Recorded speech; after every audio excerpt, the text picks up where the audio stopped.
Most landlords in South Florida think a 700 credit score means they've found the perfect tenant. That's a massive and potentially catastrophic mistake. It's a mistake that can cost you tens of thousands of dollars in lost rent, legal fees, and soul-crushing property damage. The truth is, the most dangerous red flags have almost nothing to do with a FICO score. They're hidden in plain sight. They are buried in eviction reports you're not reading correctly, masked by fraudulent income statements that look legit, and revealed in the very first conversation you have with an applicant. In the hyper-competitive, fast-moving rental markets of Miami-Dade, Broward, and Palm Beach counties, professional tenants and sophisticated scammers are way more common than you think. They know the system, they know what you're looking for, and they are experts at presenting a flawless picture on the surface. A simple credit check is no longer enough to protect your investment. That's like trying to navigate a hurricane with a cheap umbrella. In this video, I'm breaking down the critical red flags that most landlords miss. These are the landlord's secrets, honed from experience in the trenches of South Florida real estate, that will teach you how to spot a professional problem tenant before you ever hand over the keys. This isn't just about avoiding a headache, it's about safeguarding your financial future. Let's start with the undisputed heavyweight champion of all tenant red flags: eviction history. A credit report tells you how someone manages debt. An eviction report tells you how they treat the very roof over their head. And I'm not just talking about a finalized, court-ordered removal. I'm talking about eviction filings. The moment a landlord has to take the formal step of filing for an eviction, it signals a fundamental breakdown.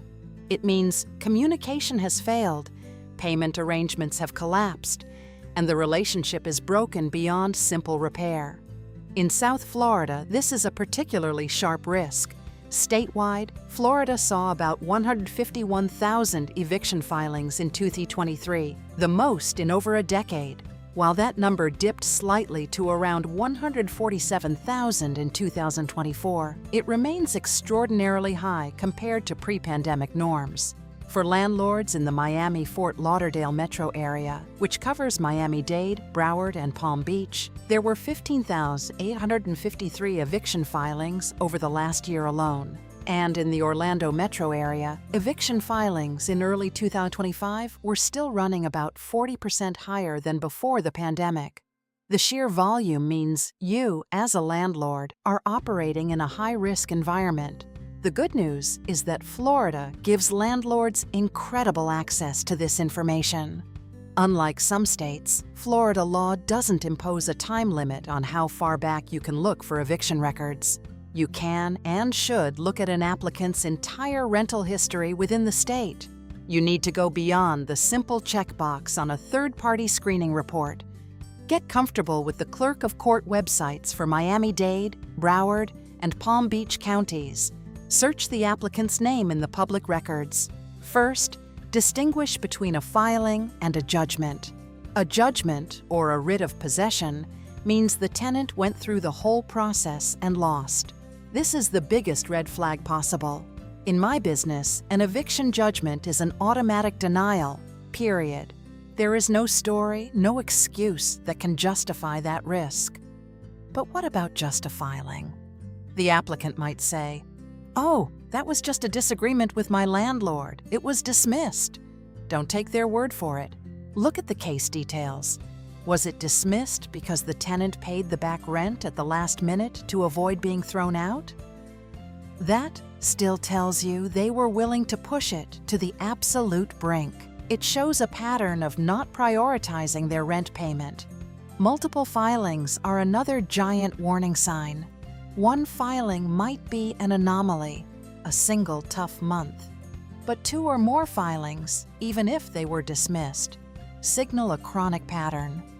This is a person who consistently struggles to meet their obligations or uses the legal system to delay payment. In a market where your mortgage, insurance, and tax bills come like clockwork, you can't afford to take on a tenant whose rent payments are a roll of the dice. Your screening policy, which you must have in writing and apply to every single applicant to comply with the Fair Housing Act, should be crystal clear on this. For example, your policy can state, Any applicant with a prior eviction judgment within the last 10 years will be denied. Any applicant with more than one eviction filing in the last 7 years will be denied. This is objective, it's defensible, and it will save you from the single greatest predictor of a future tenant nightmare. After eviction history, your next most powerful tool is the previous landlord reference. This is where you uncover the behavioral issues a credit report will never show you. Did they have unauthorized occupants or pets? Did they create disturbances? Did they maintain the property, or did they treat it like a dumpster? Did they pay on time, every time? But here's the secret that experienced landlords know all too well. Applicants lie. They'll give you the phone number of their best friend, their cousin, or their mom and pass them off as Mr. Smith, my old landlord. The friend will give a glowing 5-star review, and you'll be none the wiser until your new tenant's unauthorized pit bull is chewing through your baseboards. You must assume the reference is fake until you prove it's real.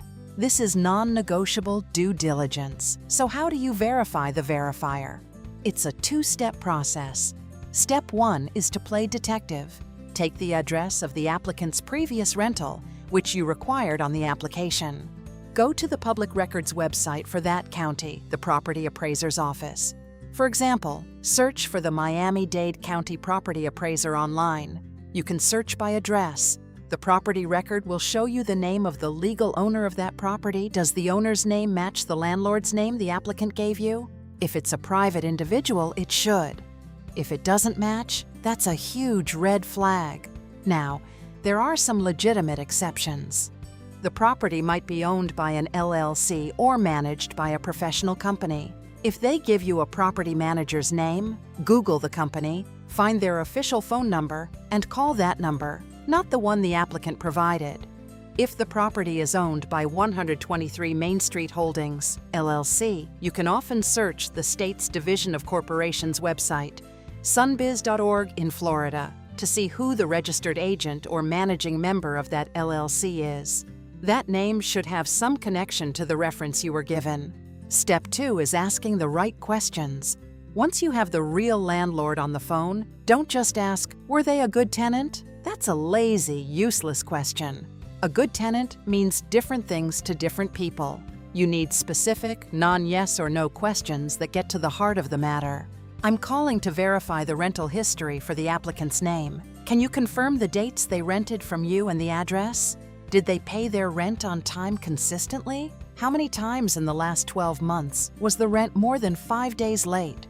Were there any lease violations you had to address, like noise complaints, unauthorized occupants, or pets? How was the property left upon move-out?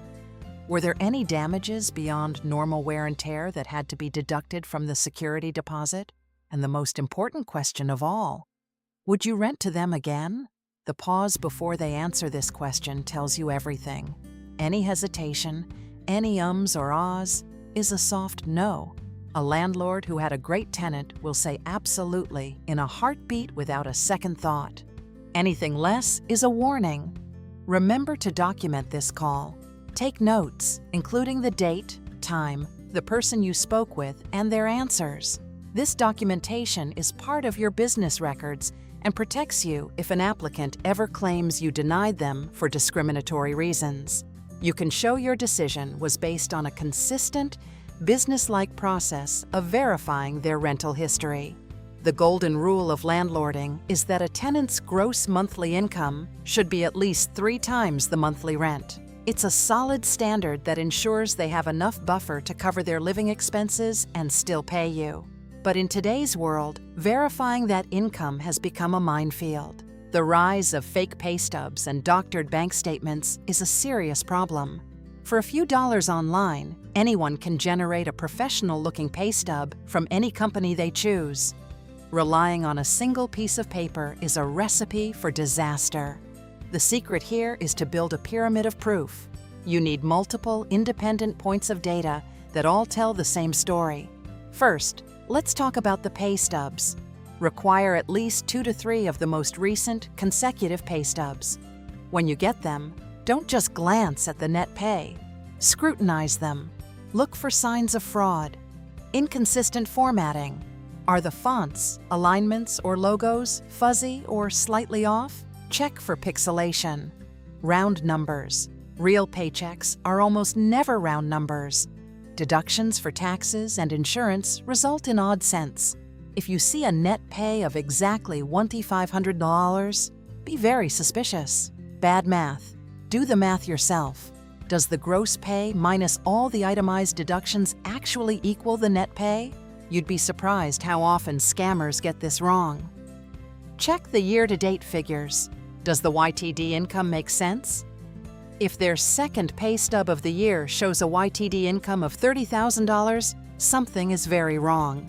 The YTD amounts should progress logically from one stub to the next, but pay stubs are just the base of your pyramid. The next layer is direct verification.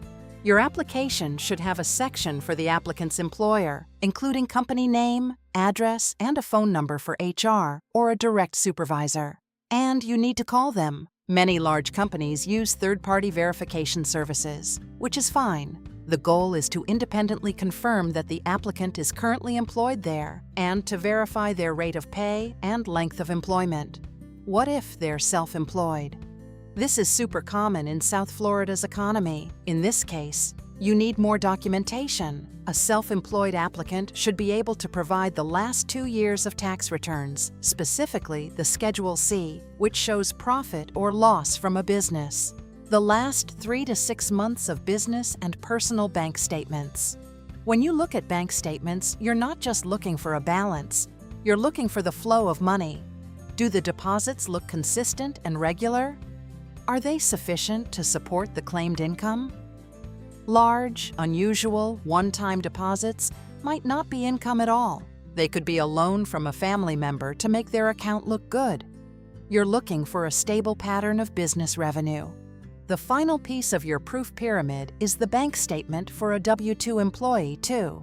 Ask for the last 2 months of bank statements to cross-reference the pay stubs. Does a direct deposit matching the net pay on the stub appear in their account on the expected payday? If the pay stub says they get paid on the 15th and 30th, you should see those deposits in their bank history. If you don't, you have a serious discrepancy that needs to be explained.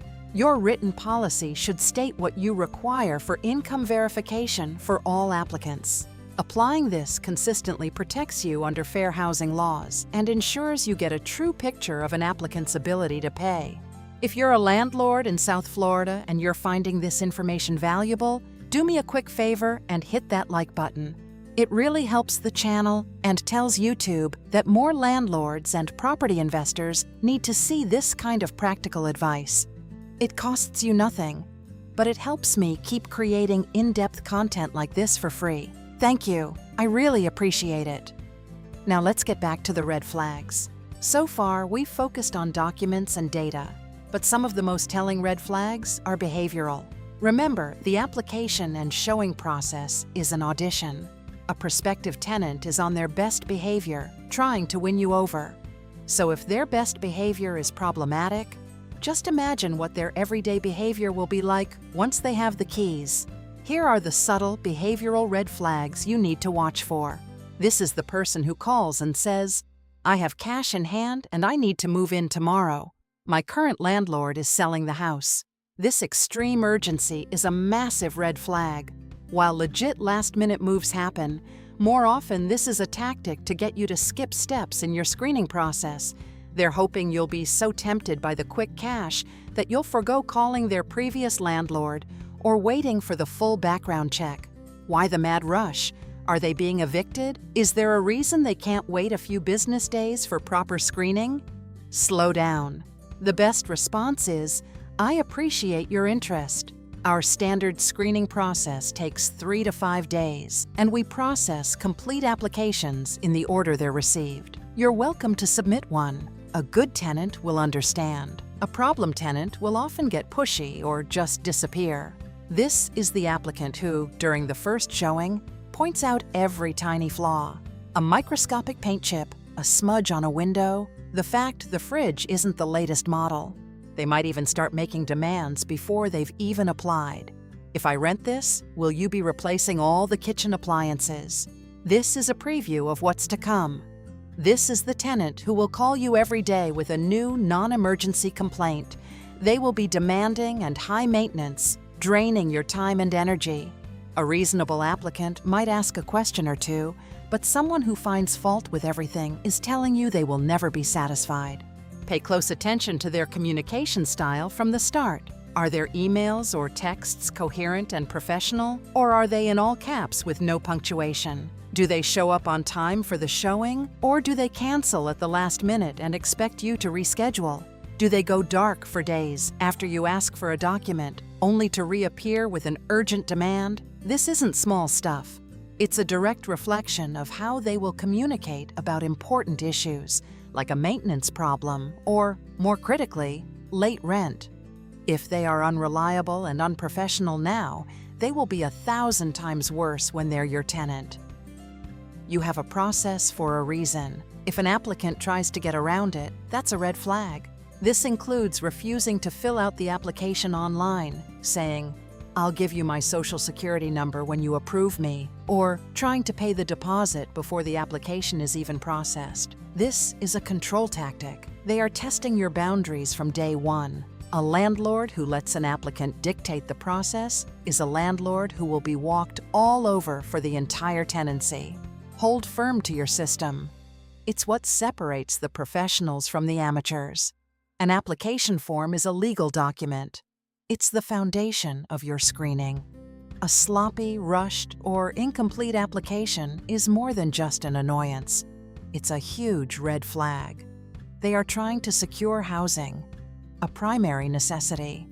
A serious, responsible person will take the time to fill out the form carefully and completely. Someone with something to hide, however, will often rush, make mistakes, or forget to fill in critical sections. Leaving previous landlord information blank is the #1 sign they have a bad reference and don't want you to call. A refusal to provide social security number up front means you can't run a proper background or credit check. There is no legitimate reason for a serious applicant to withhold this. Vague answers like moving or personal reasons are red flags. A good applicant will have a clear, logical reason: relocating for a new job, needed more space, or landlord sold the property. Here's the secret: do not process incomplete applications. Your policy should be to return them immediately. Create a simple, polite template email that says something like, "Thank you for your interest. Your application is incomplete as it's missing information in sections X, Y, and Z." We only process fully completed applications. Once all the required information is provided, we'll be happy to proceed. This does two things. First, it weeds out the lazy and the deceptive. Often, the applicant with something to hide will simply never respond. Second, it establishes you as a professional, detail-oriented landlord who follows a set procedure. It sets the tone for the entire business relationship. Remember, under the Fair Housing Act, consistency is key. You can't accept an incomplete application from one person and reject another for the same reason. By adopting a strict no incomplete applications rule for everyone, you treat all applicants equally and protect yourself from potential discrimination claims, all while filtering out high-risk individuals. Screening for criminal history is one of the most legally sensitive parts of the process. You absolutely have a right and a duty to ensure a safe environment for your property and other tenants, but you cannot use criminal records to discriminate. The key guidance comes from the Department of Housing and Urban Development, OHUD. You can't have a blanket policy that says, "No felonies, no exceptions." This can be seen as discriminatory because certain demographic groups are arrested and convicted at disproportionately higher rates. Such a policy could have a disparate impact on a protected class, even if you apply it to everyone. Your policy must be more nuanced. It should focus on convictions that are directly relevant to the safety of the property and other residents. You need to consider the nature and severity of the crime and how long ago it occurred. Your policy should be concerned with offenses that pose a risk to people or property. This includes felonies and misdemeanors related to violence, assault, property damage, theft, and drug manufacturing or distribution. A DUI from 10 years ago is far less relevant to a tenancy than a recent conviction for burglary. The further in the past the conviction, the less relevant it is. Many landlords use a look-back period of 5 to 7 years. A crime committed a decade ago by someone who has had a clean record since is very different from a similar crime committed last year. An arrest is not proof of guilt. You should only base your rental decisions on convictions. Florida law is very landlord-friendly here. There are no state-level restrictions preventing landlords from asking about criminal history on an application. This gives you broad discretion, but it also means you must be extra careful to create your own fair and consistent policy to avoid federal fair housing issues. This is especially important in South Florida's many condominium and homeowner associations, HOAs. Many HOAs have their own, often very strict criminal background requirements for all renters.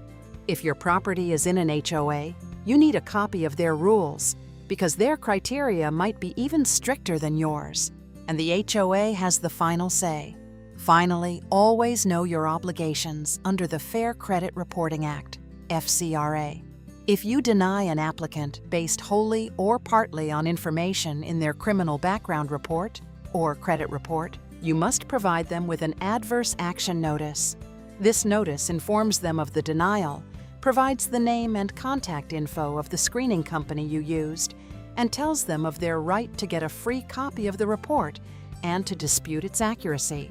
This is a non-negotiable legal requirement. Let's boil it down to the 3 most critical, non-credit-related red flags that will protect you in the South Florida rental market. First, eviction history. Any judgment is an automatic no, and multiple filings are a sign of chronic problems.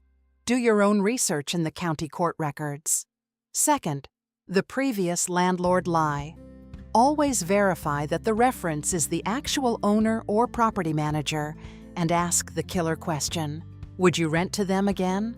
And third, income verification traps. Don't trust a single pay stub. Build that pyramid of proof with bank statements and direct employer verification to confirm they can truly afford the rent. Screening tenants isn't just a task. It is the single most important job you have as a real estate investor. Every dollar you spend on marketing and every hour you spend on renovations can be wiped out in an instant by one bad tenant.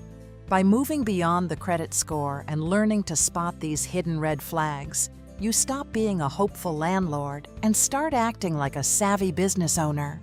You protect your asset, your cash flow, and your sanity. Treating your rental property like a business starts right now with a bulletproof screening process. Now I want to hear from you. What is the biggest, craziest, or most subtle tenant red flag you've ever encountered as a landlord, especially here in South Florida? Share your story in the comments below.